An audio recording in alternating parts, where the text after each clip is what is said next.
La sensibilidad local no cede y el plano internacional no ayuda.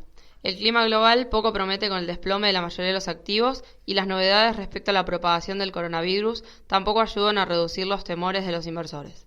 Todo en medio de días claves en definiciones con respecto a la renegociación de la deuda. Si bien el A2M2 finalmente se pagó, muchas son las dudas sobre los planes del gobierno respecto del canje. Retomando el plano internacional, los mercados volvieron a marcar una volatilidad pocas veces vista, ante un brote que comienza a acelerar su propagación fuera de China, con ya más de 100.000 casos confirmados en todo el mundo, y el temor de un impacto en la economía mundial mayor a lo esperado en un principio. Esto se puede ver reflejado en un nuevo sell-off masivo y una importante baja de tasas a nivel global. Todo dentro de un marco de alta sensibilidad que ni la Fed ni el resultado del supermartes lograron apaciguar. No obstante, los índices americanos lograron cerrar la semana con una leve tendencia positiva, aunque aún muy lejos de la zona de máximos con lo que había comenzado el 2020. Mientras tanto, las bolsas europeas retrocedieron ante un ritmo de expansión del virus incluso mayor que en China. Los rojos acá fueron de entre 0,5 y 2,9. Las políticas de estímulo, tanto monetarias como fiscales, pasaron a ser el centro de las miradas de los inversores. China ya había comenzado a relajar su política monetaria, a lo que le siguió la Fed con una baja de 50 puntos básicos de la tasa como medida de emergencia ante la problemática en cuestión. Al mismo tiempo que los países del G7 anunciaron que se unirán en la política monetaria para conseguir un fuerte y sustentable crecimiento y resguardo ante los actuales riesgos a la baja.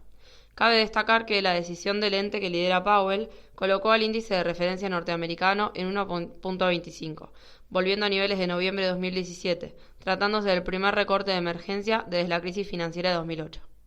De todas maneras, y teniendo en cuenta los niveles mínimos actuales de las tasas, el foco para los próximos días estará sobre todo en los impulsos fiscales que puedan venir. Mientras tanto, la tasa de referencia norteamericana a 10 años retrocedió con fuerza esta semana, después de alcanzar mínimos históricos de 0,7% y cerrando en 0,8% este viernes. En Europa, los bonos cayeron entre 24 y 50 puntos básicos. Como dato de color, la tasa de hipotecas americanas, promedio a 30 años, alcanzó un récord de 3,29% esta semana, el nivel más bajo en sus casi 50 años de historia, llevó a un récord de pedidos de refinanciación. En la semana aumentó un 15%. El dólar, por su parte, sigue depreciándose, ante las altas chances de que Powell siga bajando la tasa en un 2,2% a 96, mientras el euro y la libra se apreciaron cerca de 1 a 2%.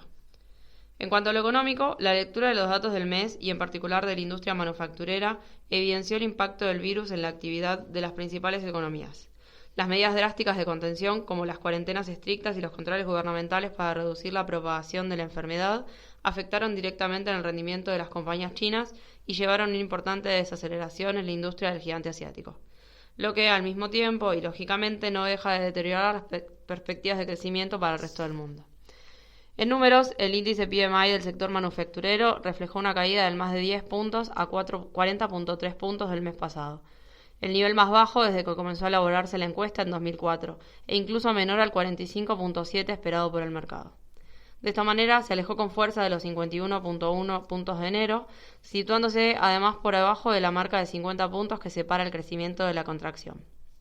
En Estados Unidos, en cambio, la tasa de desempleo volvió a caer a un mínimo de 3,5%, aunque acá vale la pena aclarar que los números todavía no reflejan el impacto del virus en su totalidad y los analistas se mantienen más bien pesimistas sobre el futuro del mercado laboral.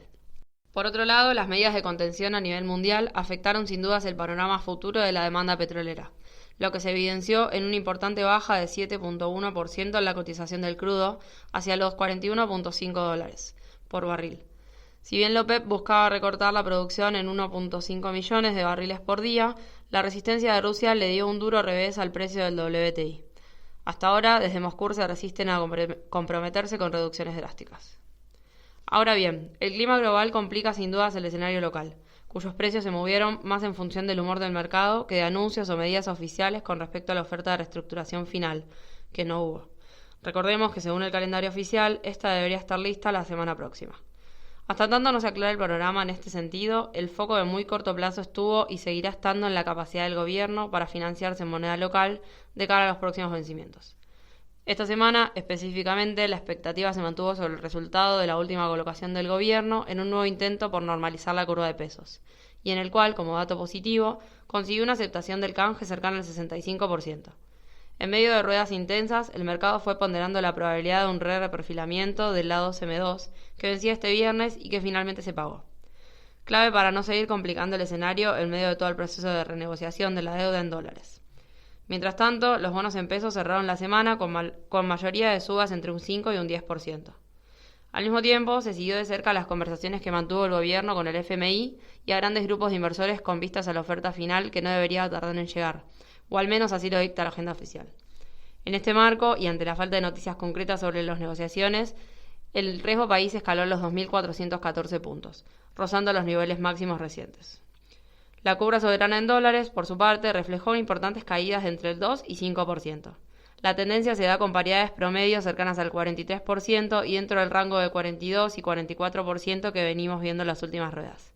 Con respecto al diferencial por legislación, este se mantiene cerca de los 400 puntos, nivel similar al promedio del mes de febrero. Entrando ya en el panorama de la renta variable, la volatilidad se hizo sentir también entre las principales acciones argentinas. En este marco, el S&P Merval operó un volumen muy acotado y limitado por el adverso clima externo que pesó sobre las cotizaciones. De todas maneras, el índice logró cerrar con un balance semanal levemente positivo, con una suba de apenas 0.7%. Mirando los movimientos del panel líder, destacamos las bajas de YPF y Superviel en 8 y 3%, mientras que las subas más importantes fueron para Pampa, TGN en 12 y 10%. Por otro lado, y ya dentro del mercado cambiario, el central se posicionó de los dos lados del mostrador para llevar al mayorista a los 62 pesos con 48 centavos. Así, después de más de un mes de subas consecutivas, el dólar suma ya casi 3 puntos en lo que va del año. Esto con volúmenes promedios de casi 300 millones, algo mayores a los que vimos en la semana pasada. En cuanto al minorista, la tendencia alcista se mantiene. El billete cerró en 64,77, sumando casi 40 centavos en la semana y llevando al solidario por arriba de los 84 pesos. Por su parte, tanto el contado con liquidación como el MEP fueron retrocediendo en la semana para finalmente repuntar este viernes y cerrar en 83,20 y 81,60, respectivamente, llevando las respectivas brechas a niveles del 31 y el 28%, todavía muy por debajo de los máximos alcanzados durante los primeros días de febrero. En cuanto a lo monetario, el Banco Central anunció este jueves una nueva baja de tasa, por la cual las LELIQ se ubican a partir de la próxima licitación en un 38% nominal anual. Se trata del mínimo nivel en 22 meses e implica una caída acumulada de 25 puntos porcentuales en la era de Fernández. Y según especificaron desde el ente central, el recorte se da en sintonía con el proceso desinflacionario de los últimos meses y de cara a generar mejores condiciones para la recuperación de la actividad económica. El resto de las tasas, en tanto, fueron siguiendo el mismo camino, descendente, entre las cuales, y para tener como referencia la Badalar, se ubica ya por debajo del 30%. Por último, y en el frente de los datos económicos, los números oficiales de lo recaudado durante el mes de febrero no sorprendieron. Los ingresos tributarios no lograron aumentar por arriba de la tasa de inflación acumulada en los últimos 12 meses. Puntualmente, estos alcanzaron los 471.693 millones de pesos, reflejando una suba del 42,6% con respecto al mismo periodo del año pasado, por debajo de una tasa de inflación esperada en torno al 50% anual. Desde AFIP especificaron que la recaudación sigue condicionada por el bajo dinamismo en el nivel de la actividad y de los indicadores del mercado de trabajo. Entre los principales impuestos, bienes personales registró el mayor salto, medido interanualmente, alcanzando los 5.185.300 millones, mientras que las retenciones a las ventas externas subieron casi un 20%, explicado por los últimos cambios en las alícuotas. A lo que cabe mencionar, el gobierno confirmó que subirán las retenciones a la soja al 33%, es decir, 3 puntos porcentuales del 30% que regía hasta el momento. Por otro lado, la industria reflejó cierta mejora.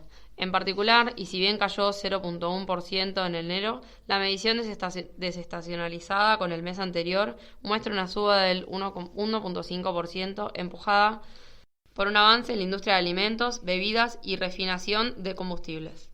No obstante, la construcción tuvo la peor marca de los últimos 12 meses. Mirando hacia adelante, el driver principal del mercado local sigue siendo todo lo relacionado con la deuda, en sintonía con los pasos a seguir que fue fijando el cronograma oficial. Ya llegamos a la etapa final, donde según la agenda, la oferta inicial debería presentarse la semana próxima, si bien no se descarta una extensión de los plazos. La sensibilidad del mercado en este marco dificulta la posibilidad de trazar una línea de tendencia para las próximas ruedas, en donde los precios se irán moviendo según los posibles acuerdos que vayan apareciendo sobre la mesa. Entre tanto, el gobierno volverá a salir del mercado este lunes con una nueva licitación de letras en pesos. Esta vez se trata de la apertura de una nueva letra a descuento con vencimiento a mayo de este año y la reapertura de una LEVAD a 142 días. En lo externo, se seguirá de cerca el impacto del coronavirus en las principales economías del mundo. Para ello contaremos con números de las encuestas externas de Japón, así como también el desempeño industrial en Brasil y la zona euro, además de los índices de precios de China y Estados Unidos. Al mismo tiempo, el mercado no dejará de estar atento a las medidas de estímulo que puedan venir de los gobiernos y los bancos centrales de todo el mundo, considerando que el próximo 12 será la reunión de política monetaria del Banco Central Europeo.